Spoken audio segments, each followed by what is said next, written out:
Welcome ਹੈ ਦੋਸਤੋ ਤੁਹਾਡਾ ਸਾਡੇ ਚੈਨਲ ਮਾਲਾ ਮਣਕੇ ਉੱਤੇ। ਕਿਤਾਬ ਆਮੋ ਸਾਹਮਣੇ, ਲੇਖਕ ਨਰਿੰਦਰ ਸਿੰਘ ਕਪੂਰ। ਲੇਖ ਦਾ ਨਾਮ ਧੋਖਾ। ਧੋਖੇਬਾਜ਼ ਦਾ ਪਛਤਾਵਾ ਵੀ ਧੋਖਾ ਹੁੰਦਾ ਹੈ। ਜਦੋਂ ਧੋਖਾ ਦਿੱਤਾ ਜਾ ਸਕਦਾ ਹੋਵੇ ਤਾਂ ਚੋਰੀ ਕਰਨ ਦੀ ਕੀ ਲੋੜ ਹੈ। ਕਹਿੰਦੇ ਹਨ ਘੋੜਾ ਧੋਖੇ ਨਾਲ ਹੀ ਖਰੀਦਿਆ ਜਾਂ ਵੇਚਿਆ ਜਾ ਸਕਦਾ ਹੈ। ਕਈ ਕੰਮ ਅਜਿਹੇ ਹੁੰਦੇ ਹਨ ਜਿਹੜੇ ਇਮਾਨਦਾਰੀ ਨਾਲ ਵਿਗੜ ਜਾਂਦੇ ਹਨ। ਸੋ ਅਜਿਹੇ ਕੰਮਾਂ ਨੂੰ ਰਾਸ ਕਰਨ ਲਈ ਅਸੀਂ ਆਪਣੇ ਤੋਂ ਕਿਸੇ ਵੱਡੇ ਧੋਖੇਬਾਜ਼ ਨੂੰ ਲੱਭਦੇ ਹਾਂ। ਅਸੀਂ ਦੁਕਾਨਦਾਰ ਨੂੰ ਬੜੇ ਭੋਲੇ ਬਣ ਕੇ ਆਖਦੇ ਹਾਂ, ਕੀਮਤ ਵਿੱਚ ਤਾਂ ਤੁਸੀਂ ਧੋਖਾ ਕਰ ਹੀ ਰਹੇ ਹੋ, ਪਰ ਵਸਤ ਵਿੱਚ ਨਾ ਕਰਨਾ। ਅੱਗੋਂ ਦੁਕਾਨਦਾਰ ਝਟਕਈ ਵਾਲੀ ਮੁਸਕਰਾਹਟ ਨਾਲ ਸੰਤਰਿਆਂ ਦਾ ਟੋਕਰਾ ਤੁਹਾਡੇ ਅੱਗੇ ਰੱਖ ਕੇ ਕਹਿੰਦਾ ਹੈ, ਖਾਓਗੇ ਤਾਂ ਯਾਦ ਕਰੋਗੇ।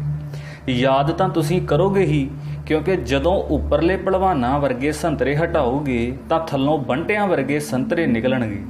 ਤੁਹਾਨੂੰ ਇਵੇਂ ਮਹਿਸੂਸ ਹੋਵੇਗਾ ਜਿਵੇਂ ਤੁਹਾਡੀ ਕਿਸਮਤ ਦੇ ਰੱਥ ਨੂੰ ਘੋੜਿਆਂ ਦੀ ਥਾਂ ਕੁੱਤੇ ਖਿੱਚ ਰਹੇ ਹੋਣ।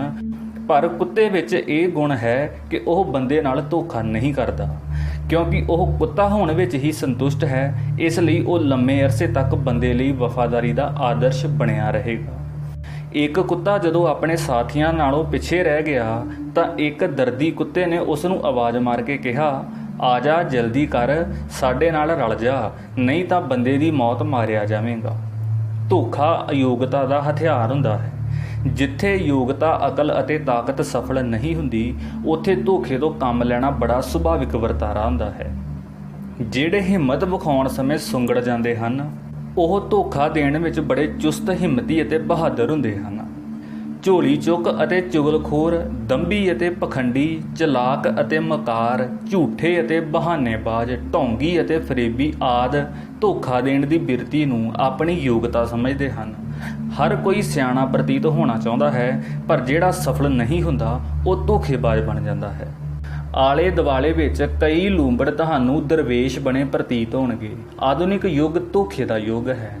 ਧੋਖੇਬਾਜ਼ ਦਾ ਸਭ ਤੋਂ ਵੱਧ ਯਤਨ ਇਸ ਗੱਲ ਉੱਤੇ ਲੱਗਿਆ ਹੁੰਦਾ ਹੈ ਕਿ ਉਹ ਭੋਲਾ ਪ੍ਰਤੀਤ ਹੋਵੇ।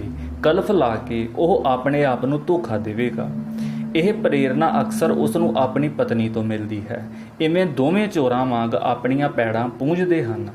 ਅਜਿਹੇ ਵਿਅਕਤੀਆਂ ਦੀ ਸ਼ਖਸੀਅਤ ਸੁੱਕੇ ਦਰਿਆ ਦੇ ਖਸਤਾ ਹਾਲ ਪਰ ਫੁੰਮਣਾ ਨਾਲ ਸਜੇ ਪੁੱਲ ਵਰਗੀ ਹੁੰਦੀ ਹੈ।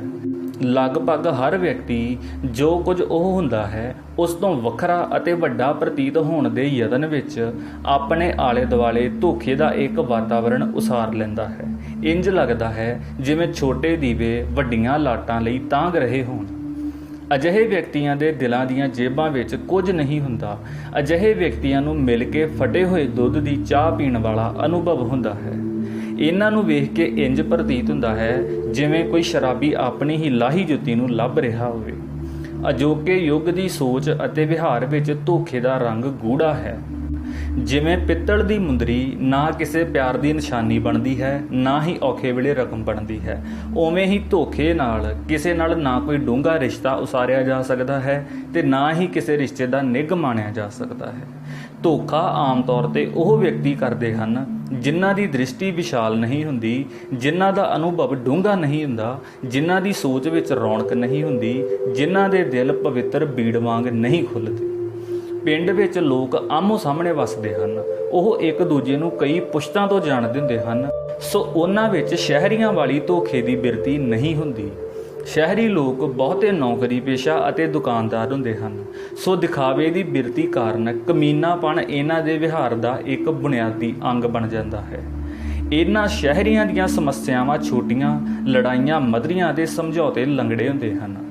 ਪਿੰਡਾਂ ਦੇ ਲੋਕਾਂ ਵਿੱਚ ਅਜੇ ਵੀ ਖੁਲਾਸਾਪਣ ਹੈ, ਪਰ ਪਟਵਾਰੀਆਂ, ਥਾਣਿਆਂ, ਅਦਾਲਤਾਂ, ਵਕੀਲਾਂ, ਮੁਨਸ਼ੀਆਂ ਆਦਿ ਨੇ ਇਹਨਾਂ ਲੋਕਾਂ ਦੀ ਨਿਰਮਲ ਤਕਣੀ ਨੂੰ ਵੀ ਮੈਲਾ ਕਰ ਦਿੱਤਾ ਹੈ। ਸੋ ਹੁਣ ਇਹਨਾਂ ਨੂੰ ਵੀ ਖੁੱਲ੍ਹੇ ਬੂਹਿਆਂ ਤੋਂ ਡਰ ਲੱਗਣ ਲੱਗ ਪਿਆ ਹੈ। ਹੁਣ ਇਹਨਾਂ ਨੂੰ ਵੀ ਆੜ੍ਹਤੀ ਦੀ ਕਸਮ, ਪਟਵਾਰੀ ਦੇ ਈਮਾਨ ਅਤੇ ਥਾਣੇਦਾਰ ਦੀ ਵਫਾਦਾਰੀ ਦੇ ਵਿਸ਼ਵਾਸ ਨਹੀਂ ਰਿਹਾ ਅਤੇ ਇਹਨਾਂ ਨੂੰ ਵੀ ਹੁਣ ਸ਼ੱਕ ਅਤੇ ਸਾੜੇ ਦੀ ਭੀੜੀ ਗਲੀ ਵਿੱਚੋਂ ਲੰਘਣ ਲਈ ਮਜਬੂਰ ਕੀਤਾ ਜਾ ਰਿਹਾ ਹੈ। ਇਵੇਂ ਪੇਂਡੂ ਜੀਵਨ ਵਿੱਚ ਵੀ ਧੋਖੇ ਦੀ ਬਿਰਤੀ ਬਲਵਾਨ ਹੋ ਰਹੀ ਹੈ। ਧੋਖਾ ਮਨੁੱਖੀ ਵਿਹਾਰ ਦਾ ਇੱਕ ਸਦੀਵੀ ਲੱਛਣ ਹੈ। ਸ਼ਿਕਾਰ ਯੁੱਗ ਵਿੱਚ ਸ਼ਿਕਾਰ ਕਰਨ ਦੀ ਮਜਬੂਰੀ ਨੇ ਮਨੁੱਖ ਨੂੰ ਧੋਖੇ ਨੂੰ ਇੱਕ ਹਥਿਆਰ ਵਜੋਂ ਵਰਤਣ ਦੀ ਜਾਚ ਸਿਖਾਈ ਸੀ। ਧਿਆਨ ਨਾਲ ਵੇਖਿਆ ਜਾਵੇ ਤਾਂ ਜੀਵ ਜੰਤੂ ਜਗਤ ਵਿੱਚ ਜਿਉਂਦੇ ਰਹਿਣ ਲਈ ਧੋਖਾ ਇੱਕ ਕਾਰਗਰ ਵਿਧੀ ਹੈ। ਇਮਾਨਦਾਰ ਹੋ ਕੇ ਸ਼ਿਕਾਰ ਨਹੀਂ ਕੀਤਾ ਜਾ ਸਕਦਾ, ਸੋ ਹਰ ਇੱਕ ਜਾਨਵਰ ਜਾਂ ਪੰਛੀ ਨੇ ਕਿਸੇ ਹੋਰ ਨੂੰ ਮਾਰ ਕੇ ਆਪਣਾ ਪੇਟ ਭਰਨ ਲਈ ਜਿਹੜਾ ਢੰਗ ਤਰੀਕਾ ਅਪਣਾਇਆ ਹੈ, ਉਸ ਵਿੱਚ ਧੋਖੇ ਤੇ ਚਲਾਕੀ ਦਾ ਅੰਸ਼ ਸਦਾ ਹੀ ਪ੍ਰਮੁੱਖ ਰਿਹਾ ਹੈ। ਇਸ ਧੋਖੇ ਤੇ ਚਲਾਕੀ ਨੂੰ ਯੋਗਤਾ ਕਿਹਾ ਗਿਆ ਹੈ। ਕੁਦਰਤ ਨੇ ਹਰ ਇੱਕ ਨਸਲ ਜਾਂ ਜੀਵ ਨੂੰ ਕਿਸੇ ਵਿਸ਼ੇਸ਼ ਯੋਗਤਾ ਦਾ ਵਰਦਾਨ ਦਿੱਤਾ ਹੈ। ਕਿਸੇ ਪੰਛੀ ਦੀ ਨਜ਼ਰ ਤਿੱਖੀ ਹੈ ਤਾਂ ਕਿ ਉਹ ਦੂਰੋਂ ਹੀ ਆਪਣੇ ਸ਼ਿਕਾਰ ਉੱਤੇ ਝਪਟ ਸਕੇ। ਕਿਸੇ ਜਾਨਵਰ ਦੀਆਂ ਲੱਤਾਂ ਸ਼ਕਤੀਸ਼ਾਲੀ ਹਨ, ਕਿਸੇ ਦੇ ਪੰਜੇ ਬਲਵਾਨ ਹਨ, ਕਿਸੇ ਦੀ ਜੀਭ ਝਾੜੂ ਵਾਂਗ ਆਲੇ ਦੁਆਲੇ ਨੂੰ ਹੂੰਝ ਕੇ ਅੰਦਰ ਸੁੱਟ ਲੈਂਦੀ ਹੈ ਅਤੇ ਕਿਸੇ ਦੇ ਦੰਦ ਜਮੂਰਾਂ ਵਰਗੇ ਹਨ, ਜਦੋਂ ਕਿ ਕਿਸੇ ਦੇ ਨਹੁੰ ਨਛੱਤਰਾਂ ਦਾ ਕੰਮ ਕਰਦੇ ਹਨ। ਕਈ ਜਾਨਵਰ ਦਿਸਣ ਵਿੱਚ ਬਿਮਾਰ ਜਿਹੇ ਅਤੇ ਲਾਚਾਰ ਜਿਹੇ ਪ੍ਰਤੀਤ ਹੁੰਦੇ ਹਨ, ਪਰ ਸ਼ਿਕਾਰ ਸਾਹਮਣੇ ਆਉਣ 'ਤੇ ਉਹ ਬਦਕਾਰ ਜਿਹੇ, ਸਰਕਾਰ ਜਿਹੇ ਧੋਖੇ ਭਰੇ ਵਿਹਾਰ ਦਾ ਪ੍ਰਮਾਣ ਦਿੰਦੇ ਹਨ। ਕਈ ਪੰਛੀ ਵੇਖਣ ਨੂੰ ਸੰਤ ਮਹਾਤਮਾ ਲੱਗਦੇ ਹਨ, ਪਰ ਜਦੋਂ ਉਹਨਾਂ ਨੂੰ ਭੁੱਖ ਲੱਗਦੀ ਹੈ ਤਾਂ ਕੋਈ ਲੂੰਬੜ ਵੀ ਉਹਨਾਂ ਦਾ ਮੁਕਾਬਲਾ ਨਹੀਂ ਕਰ ਸਕਦਾ। ਖੇਤੀਬਾੜੀ ਦੇ ਯੁੱਗ ਵਿੱਚ ਮਾਸ ਦੀ ਥਾਂ ਜਦੋਂ ਅਨਾਜ ਮਨੁੱਖ ਦਾ ਮੁੱਖ ਆਹਾਰ ਬਣਿਆ ਤਾਂ ਵੀ ਸ਼ਿਕਾਰ ਕਰਨ ਦੀ ਬਿਰਤੀ ਜਿਉਂਦੀ ਤਿਉਂ ਬਣੀ ਰਹੀ। ਹੁਣ ਸ਼ਿਕਾਰ ਕੇਵਲ ਜਾਨਵਰਾਂ ਦਾ ਹੀ ਨਹੀਂ, ਬੰਦਾ ਬੰਦਿਆਂ ਦਾ ਵੀ ਕਰਨ ਲੱਗ ਪਿਆ ਹੈ। ਕਤਲ ਖੇਤੀਬਾੜੀ ਯੁੱਗ ਦਾ ਮੁੱਖ ਵਰਤਾਰਾ ਹੈ। ਇਹ ਬਿਰਤੀ ਵਿਸ਼ਾਲ ਪੱਧਰ ਤੇ ਜੰਗ ਦਾ ਰੂਪ ਧਾਰਦੀ ਰਹੀ ਹੈ। ਧੋਖਾ ਜੰਗ ਦਾ ਪ੍ਰਮੁੱਖ ਹਥਿਆਰ ਰਿਹਾ ਹੈ।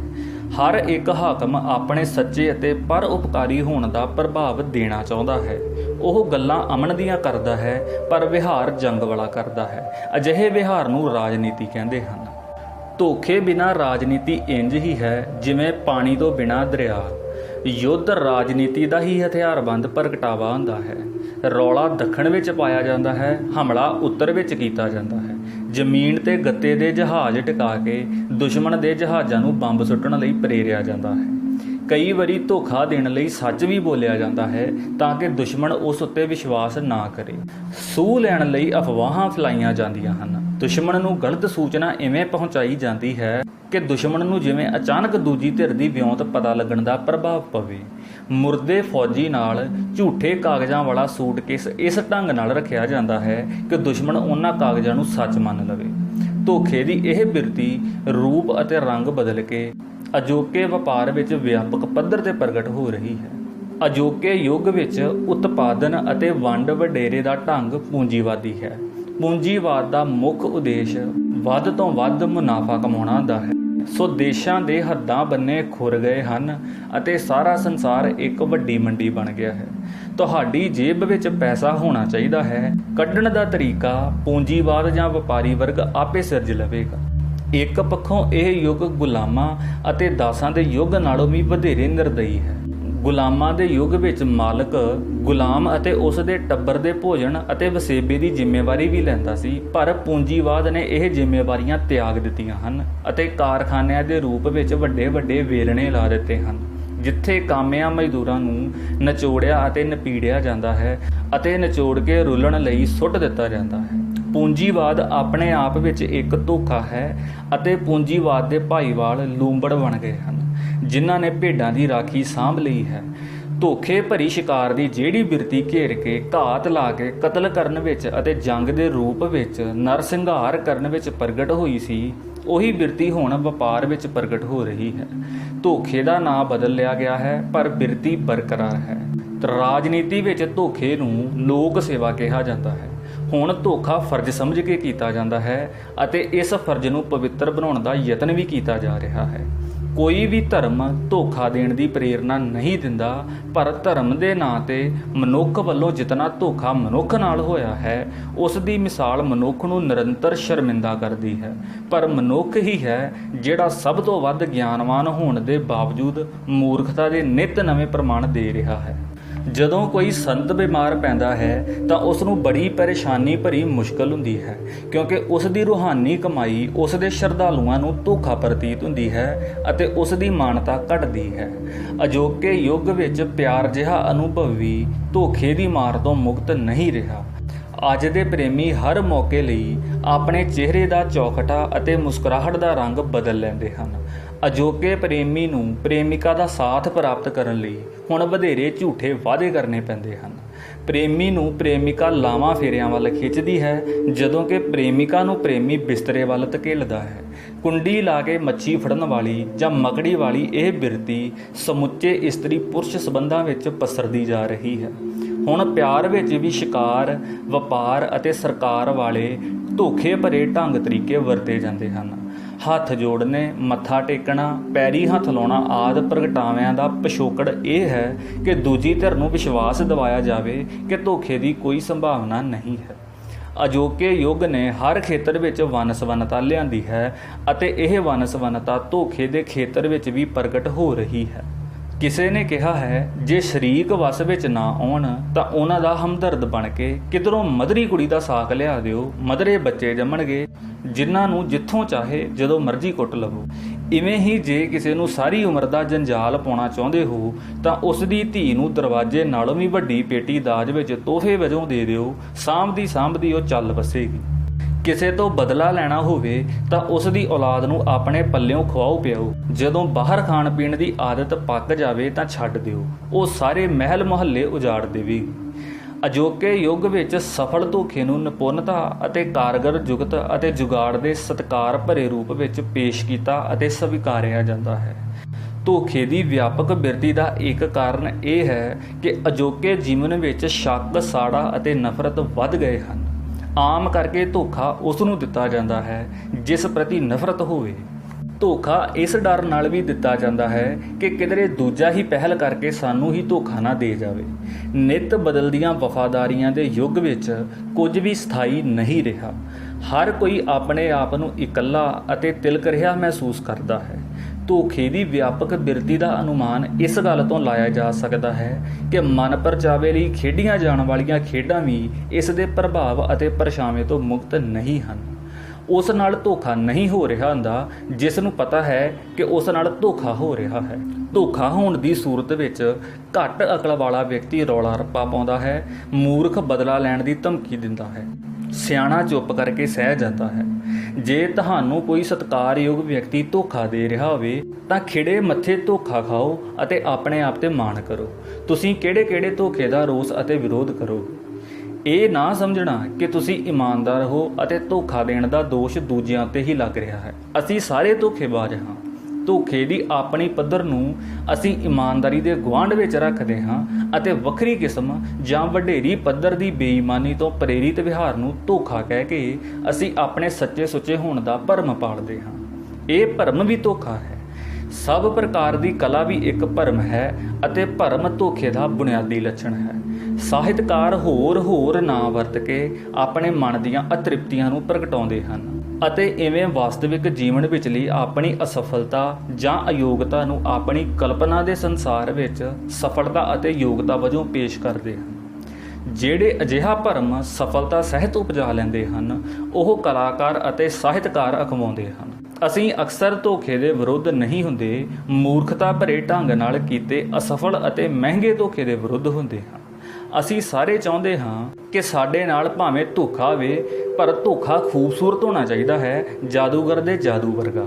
ਅਸੀਂ ਕਤਲ ਹੋਣ ਤੋਂ ਵੀ ਨਹੀਂ ਡਰਦੇ ਪਰ ਚਾਹੁੰਦੇ ਹਾਂ ਕਿ ਕਾਤਲ ਬਹੁਤ ਸੁੰਦਰ ਹੋਵੇ। ਅਸੀਂ ਕੋਹੇ ਜਾਣ ਤੋਂ ਵੀ ਨਹੀਂ ਘਬਰਾਉਂਦੇ ਪਰ ਚਾਹੁੰਦੇ ਹਾਂ ਕਿ ਕੋਈ ਆਪਣੀ ਮੁਸਕਰਾਹਟ ਨਾਲ ਜਾਂ ਪਿਆਰ ਤੱਕਣੀ ਨਾਲ ਕੋਹੇ। ਅਸੀਂ ਲੁੱਟੇ ਜਾਣ ਤੋਂ ਵੀ ਨਹੀਂ ਝਿਜਕਦੇ ਪਰ ਸਾਡੀ ਸਾਰਿਆਂ ਦੀ ਇੱਛਾ ਇਹ ਹੁੰਦੀ ਹੈ ਕਿ ਕੋਈ ਆਪਣਾ ਬਣਾ ਕੇ ਲੁੱਟੇ। ਨਿਰਸੰਦੇਹ ਜੇ ਸਾਰੇ ਧੋਖੇਬਾਜ਼ਾਂ ਨੂੰ ਸੰਸਾਰ ਵਿੱਚੋਂ ਕੱਢ ਦਈਏ ਤਾਂ ਬਾਕੀ ਕੋਈ ਨਹੀਂ ਬਚੇਗਾ। ਜੇ ਸੰਸਾਰ ਦੇ ਸਾਰੇ ਲੋਕ ਸੰਤ ਹੋ ਜਾਣ ਤਾਂ ਜੀਵਨ ਨੀਰਸ ਹੋ ਜਾਵੇਗਾ ਅਤੇ ਜੇ ਸਾਰੇ ਚੋਰ ਬਣ ਜਾਣ ਤਾਂ ਚੋਰੀ ਕਰਨ ਯੋਗ ਕੁਝ ਨਹੀਂ ਬਚੇਗਾ। ਹਰ ਕੋਈ ਆਪਣੇ ਚੰਗੇ ਮਾੜੇ ਯਤਨਾਂ ਨਾਲ ਸੰਸਾਰ ਦੀ ਰੌਣਕ ਵਧਾਉਂਦਾ ਹੈ। ਸਾਡੇ ਦੁਸ਼ਮਣ ਵੀ ਸਾਡੇ ਜੀਵਨ ਨੂੰ ਦਿਲਚਸਪ ਬਣਾਉਂਦੇ ਹਨ। ਦੁਨੀਆ ਦਾ ਇਹ ਮੇਲਾ ਇਸੇ ਲਈ ਦਿਲਚਸਪ ਹੈ ਕਿਉਂਕਿ ਇੱਥੇ ਸਾਧ ਅਤੇ ਚੋਰ ਦੋਵੇਂ ਵੱਸਦੇ ਹਨ। ਅਸੀਂ ਸਾਰੇ ਇੱਕ ਵਿਸ਼ਾਲ ਨਾਟਕ ਦੇ ਪਾਤਰ ਹਾਂ। ਕਦੇ ਅਸੀਂ ਧੋਖਾ ਦੇਣ ਦਾ ਰੋਲ ਨਿਭਾਉਂਦੇ ਹਾਂ, ਕਦੇ ਧੋਖਾ ਖਾਣ ਦਾ, ਕਦੇ ਪੁੱਤਰ ਦਾ ਰੋਲ ਨਿਭਾਉਂਦੇ ਹਾਂ, ਕਦੇ ਪਿਓ ਦਾ, ਕਦੀ ਮਾਂ ਬਣਦੇ ਹਾਂ ਤੇ ਕਦੀ ਪ੍ਰੇਮਿਕਾ। ਜਿਹੋ ਜਿਹੀ ਸਥਿਤੀ ਹੁੰਦੀ ਹੈ ਉਹੋ ਜਿਹੇ ਅਸੀਂ ਬਣ ਜਾਂਦੇ ਹਾਂ। ਨਿਰਸੰਦੇਹ ਮਨੁੱਖ ਆਰਥਿਕ ਪੱਖੋਂ ਖੁਸ਼ਹਾਲ ਹੋ ਰਿਹਾ ਹੈ ਪਰ ਉਸ ਦੀ ਮਾਨਸਿਕ ਖੁਸ਼ਹਾਲੀ ਨੂੰ ਪ੍ਰਗਟ ਹੋਣ ਲਈ ਅਜੇ ਬਹੁਤ ਅਰਸਾ ਲੱਗੇਗਾ। ਮਨ ਦੇ ਪੱਖੋਂ ਅਮੀਰ ਨਾ ਹੋਣ ਕਾਰਨ ਸਾਡੇ ਵਿਹਾਰ ਵਿੱਚ ਵਿਸ਼ਾਲਤਾ ਨਹੀਂ ਆਈ। ਇਹੀ ਕਾਰਨ ਹੈ ਕਿ ਸਾਡੇ ਘਰਾਂ ਵਿੱਚ ਰੌਸ਼ਨੀਆਂ ਵੱਧ ਰਹੀਆਂ ਹਨ, ਪਰ ਸਾਡੇ ਦਿਲਾਂ ਵਿੱਚ ਹਨੇਰੇ ਹੋਰ ਸੰਘਣੇ ਹੋ ਗਏ ਹਨ। ਹੁਣ ਅਸੀਂ ਧੋਖਾ ਲੋੜ ਵਸ ਨਹੀਂ, ਆਦਤ ਵਸ ਦਿੰਦੇ ਹਾਂ। ਜਿਵੇਂ ਚੂਚੇ ਤਿਉਹਾਰਾਂ ਦੀ ਨਜ਼ਰ ਚੜ੍ਹਾ ਦਿੱਤੇ ਜਾਂਦੇ ਹਨ, ਉਵੇਂ ਹੀ ਅਸੀਂ ਡੋਰ ਵਿੱਚ ਛੱਡੀ ਮਕਾਰ ਢਿੱਲ ਵਾਂਗ ਉਹਨਾਂ ਨੂੰ ਵੀ ਨਹੀਂ ਬਖਸ਼ਦੇ ਜਿਨ੍ਹਾਂ ਨੇ ਆਪਣੀ ਰਾਖੀ ਸਾਨੂੰ ਸੰਭਾਲੀ ਹੋਈ ਹੈ। ਸੰਤਾਨ ਮਾਪਿਆਂ ਨੂੰ ਧੋਖਾ ਦੇ ਰਹੀ ਹੈ ਅਤੇ ਇਵੇਂ ਧੋਖੇ ਦੇ ਸੰਸਾਰ ਵਿਆਪੀ ਯੱਗ ਵਿੱਚ ਹਰ ਕਿਸੇ ਵੱਲੋਂ ਆਪਣੇ ਹਿੱਸੇ ਦੀ ਸਮੱਗਰੀ ਅਤੇ ਯੋਗਦਾਨ ਪਾਉਣ ਦਾ ਕਾਰਜ ਕੀਤਾ ਜਾ ਰਿਹਾ ਹੈ। ਜਿਵੇਂ ਕਿਸੇ ਚੰਗੇ ਭਲੇ ਬੰਦੇ ਨੂੰ ਗੰਜਾ ਕਰਕੇ ਤੁਹਾਡੇ ਸਾਹਮਣੇ ਖੜਾ ਕਰ ਦਿੱਤਾ ਜਾਵੇ ਤਾਂ ਉਹ ਕੋਈ ਹੋਰ ਬੰਦਾ ਪ੍ਰਤੀਤ ਹੋਵੇਗਾ। ਲਗਭਗ ਇਹੋ ਜਿਹਾ ਹੀ ਸਾਡਾ ਸਭਨਾਂ ਦਾ ਹਾਲ ਹੈ। ਅਸੀਂ ਆਪਣੇ ਘਰਾਂ ਵਿੱਚ ਪਰਾਏ ਹਾਂ ਤੇ ਆਪਣੇ ਦੇਸ਼ ਵਿੱਚ ਵਿਦੇਸ਼ੀ।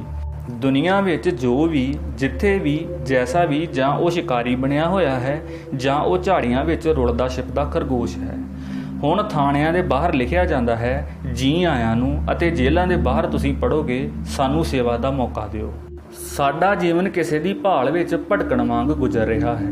ਮਾਪੇ ਚਾਹੁੰਦੇ ਹਨ ਕਿ ਉਹਨਾਂ ਦੇ ਬੱਚੇ ਆਰਥਿਕ ਅਤੇ ਵਿੱਦਿਅਕ ਪੱਖੋਂ ਉਹਨਾਂ ਤੋਂ ਅੱਗੇ ਲੰਘ ਜਾਣ, ਪਰ ਜਦੋਂ ਉਹਨਾਂ ਦੀਆਂ ਕੁਰਬਾਨੀਆਂ ਨਾਲ ਅਜਿਹਾ ਸੰਭਵ ਹੋ ਜਾਂਦਾ ਹੈ ਤਾਂ ਉਹ ਨਵੇਂ ਤਾਣੇ ਪੇਟੇ ਵਿੱਚ ਮਾਪਿਆਂ ਲਈ ਕੋਈ ਥਾਂ ਨਹੀਂ ਹੁੰਦੀ। ਉਹ ਹਸਰਤ ਭਰੀਆਂ ਨਜ਼ਰਾਂ ਨਾਲ ਸਭ ਕੁਝ ਵੇਖਦੇ ਹਨ, ਜਿਵੇਂ ਗੱਡੀ ਦੇ ਲੰਘ ਜਾਣ ਮਗਰੋਂ ਰਹਿ ਗਈਆਂ ਸਵਾਰੀਆਂ ਗੱਡੀ ਨੂੰ ਵੇਖਦੀਆਂ ਹਨ। ਅਜੋਕੇ ਜੀਵਨ ਦਾ ਦੁਖਾਂਤ ਇਹ ਹੈ ਕਿ ਕੋਈ ਨਹੀਂ ਮੰਨਦਾ ਕਿ ਉਹ ਧੋਖੇਬਾਜ਼ ਹੈ, ਪਰ ਹਰ ਕਿਸੇ ਨੂੰ ਆਪਣੇ ਨਾਲ ਧੋਖਾ ਹੋ ਰਿਹਾ ਪ੍ਰਤੀਤ ਹੁੰਦਾ ਹੈ। ਧੋਖੇਬਾਜ਼ਾਂ ਨੂੰ ਤਾਂ ਉਹ ਵੀ ਨਫ਼ਰਤ ਕਰਦੇ ਹਨ ਜਿਨ੍ਹਾਂ ਲਈ ਉਹਨਾਂ ਨੇ ਦੂਜਿਆਂ ਨੂੰ ਧੋਖਾ ਦਿੱਤਾ ਹੁੰਦਾ ਹੈ। ਆਪਸੀ ਸਬੰਧਾਂ ਵਿੱਚ ਧੋਖਾ ਦੇਣ ਦੀ ਉਦੋਂ ਲੋੜ ਉਪਜਦੀ ਹੈ ਜਦੋਂ ਲਾਲਚ ਅਤੇ ਨਫ਼ਰਤ ਨੂੰ ਕਾਬੂ ਕਰਨਾ ਸੰਭਵ ਨਾ ਹੋਵੇ। ਜਦੋਂ ਇਮਾਨਦਾਰੀ ਮਾਰੂਥਲ ਵਿੱਚ ਕੀਤੇ ਪੈਂਡੇ ਵਾਂਗ ਅਤੇ ਰੇਗਿਸਤਾਨ ਵਿੱਚ ਗਵਾਚੇ ਮੀਂਹ ਵਾਂਗ ਹੋ ਜਾਵੇ ਤਾਂ ਦੂਜਿਆਂ ਦੇ ਰਾਹਾਂ ਵਿੱਚ ਜਗਣ ਦੀ ਇੱਛਾ ਮਾਂਦ ਪੈ ਜਾਂਦੀ ਹੈ। ਆਪਣੇ ਨਾਲ ਹੁਣ ਧੋਖਾ ਹੋਣ ਦਾ ਡਰ ਇਤਨਾ ਬਲਵਾਨ ਹੋ ਗਿਆ ਹੈ ਕਿ ਹੁਣ ਅਸੀਂ ਕੋਈ ਵੀ ਕੰਮ ਸੱਚੀ ਦਿਲਚਸਪੀ ਨਾਲ ਨਹੀਂ ਕਰਦੇ। ਹੁਣ ਤਾਂ ਸਾਨੂੰ ਹਰ ਵੇਲੇ ਹਰ ਥਾਂ ਇਹ ਵੀ ਡਰ ਲੱਗਾ ਰਹਿੰਦਾ ਹੈ ਕਿ ਕੋਈ ਸਾਡੇ ਵੰਡੇ ਦੇ ਪਾਣੀ ਨਾਲ ਨਹਾ ਜਾਵੇਗਾ। ਅਸੀਂ ਜਾਣਦੇ ਹਾਂ ਕਿ ਜੋਸ਼, ਜਨੂਨ ਅਤੇ ਦਿਲਚਸਪੀ ਬਿਨਾਂ ਕੋਈ ਜਿੱਤ ਪੱਕੇ ਰੰਗਾਂ ਵਾਲੀ ਨਹੀਂ ਹੁੰਦੀ, ਪਰ ਫਿਰ ਵੀ ਧੋਖਾ ਦੇਣ ਅਤੇ ਧੋਖਾ ਖਾਣ ਲਈ ਅਸੀਂ ਬਹੁਤ ਮਜਬੂਰ ਹਾਂ। ਇਹੀ ਕਾਰਨ ਹੈ ਕਿ ਧੋਖੇ ਦੀ ਸਰਬ ਵਿਆਪਕ ਬਿਰਤੀ ਕਾਰਨ ਹੁਣ ਕੋਈ ਵੀ ਪ੍ਰਾਪਤੀ ਸਾਨੂੰ ਲੰਮਾ ਅਰਸਾ ਸੰਤੁਸ਼ਟ ਨਹੀਂ ਕਰਦੀ। ਸੋ ਦੋਸਤੋ, ਬਹੁਤ ਹੀ ਕਮਾਲ ਦੀਆਂ ਗੱਲਾਂ ਸਨ। ਹੋਰਾਂ ਨਾਲ ਵੀ ਸ਼ੇਅਰ ਜ਼ਰੂਰ ਕਰਿਓ ਤੇ ਵੀਡੀਓ ਨੂੰ ਪੂਰਾ ਦੇਖਣ ਲਈ